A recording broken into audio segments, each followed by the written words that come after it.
नमाज तोड़ने के लिए और नमाज तोड़वाने के लिए और रोज़ा खोलने और खुलवाने के लिए गांधी मैदान उपलब्ध है। शास्त्री कथावाचक हैं, वह चूँकि राम के चरित्र के बारे में आम जन को बताएंगे, इसलिए उनको वह जगह उपलब्ध नहीं कराया जाएगा। जो भी सत्ता के मद में भगवान राम का अगर अपमान किया तो वह उसका आता पता न कभी रहा है, न ये समय जो अंतिम प्रकाश मारता है ना, वही प्रकाश इस सत्ता के लोग वो मार। जब यहाँ आ रहे हैं तो आप उनको गिरफ्तार कर लीजिए, उनको न आने के लिए बैंड लगा दीजिए।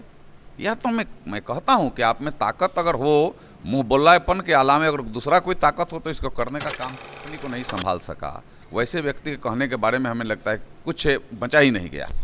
नमस्कार, मैं संजू, आप अभी लोकल न्यूज बिहार देख रहे हैं। अभी हमारे साथ महाराजगंज के माननीय सांसद श्री जनार्दन सिंह सिग्रीवाल है। बिहार में जो राजनीति हो रही है धीरेन्द्र शास्त्री को लेकर, इसी विषय पे हम इनसे बात करेंगे। सबसे पहले सर आपका स्वागत है। मेरे तरफ से भी आपका और आपके पूरे टीम के लोगों का स्वागत है और आपके माध्यम से पूरे महाराजगंज लोकसभा क्षेत्र के और बिहार के सभी महानुभावों का भी स्वागत और सम्मान है मेरे तरफ से। सर, बिहार में एक आचार्य हैं धीरेन्द्र शास्त्री, जिनका पटना में आगमन होने वाला है। वो कथावाचक हैं और उनके आगमन से पूर्व भी बिहार में राजनीति काफ़ी गर्म हो गई है। प्रताप यादव उनका विरोध तक कर रहे हैं, क्या कहिएगा? देखिए, गलत मानसिकता का परिचायक है। धीरेन्द्र शास्त्री जी एक अच्छे कथावाचक हैं, राम कथा सुनाने में उनको महारत प्राप्त है। उनको स्थान मिलना चाहिए, सम्मान मिलना चाहिए।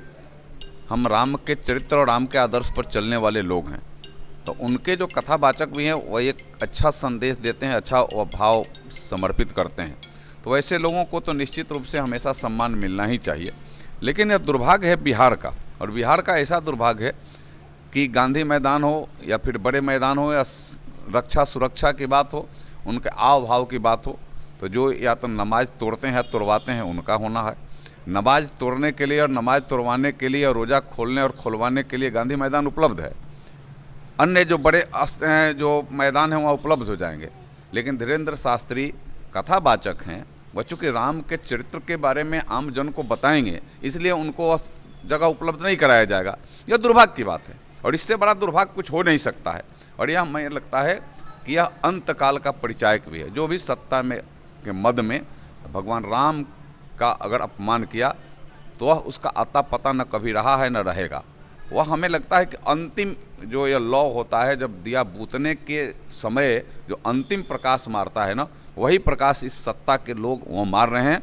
आने वाले दिनों में पूरा का पूरा यह जो व्यवस्था है, इनके विचार है, इनके जो संस्कृति है, इनके कार्य करने की जो शैली है, वो पूरा समाप्त होने वाली है, नस्नाबूत हो जाने वाली है। और फिर वही राम के चरित्र के भाव, वह राम के जो मर्यादा पुरुषोत्तम राम ने अपने जीवन में किया है, वह भाव पुनः इस देश में, इस राज्य में स्थापित होगा और यह देश और राज्य का कल्याण होगा। देखिए, तेज प्रताप यादव जो खुद को सनातनी मानते हैं, हमेशा कभी कृष्ण के भेष में आते हैं, कभी शिव के भेष में आते हैं और यह दावा करते हैं कि हम भगवान शिव के और भगवान कृष्ण के सच्चे भक्त हैं।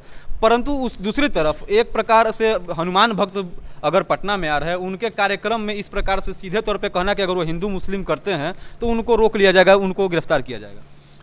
गिरफ्तार कर करके दिखाना चाहिए ना, कह देने से नहीं होता है। मुंह से तो बड़ी बड़ी बातें आदमी बोल देता है, लेकिन करने के समय उसको परेशानी होती है। आप कर करके दिखाइए। धीरेन्द्र शास्त्री जब यहाँ आ रहे हैं तो आप उनको गिरफ्तार कर लीजिए, उनको न आने के लिए बैंड लगा दीजिए। यह तो मैं कहता हूँ कि आप में ताकत अगर हो, मुंह बोलापन के अलावा अगर दूसरा कोई ताकत हो तो इसको करने का काम करिए। और वैसे व्यक्ति का क्या कहना है जो स्वयं अपने पत्नी को नहीं संभाल सका, वैसे व्यक्ति के कहने के बारे में हमें लगता है कुछ बचा ही नहीं गया है।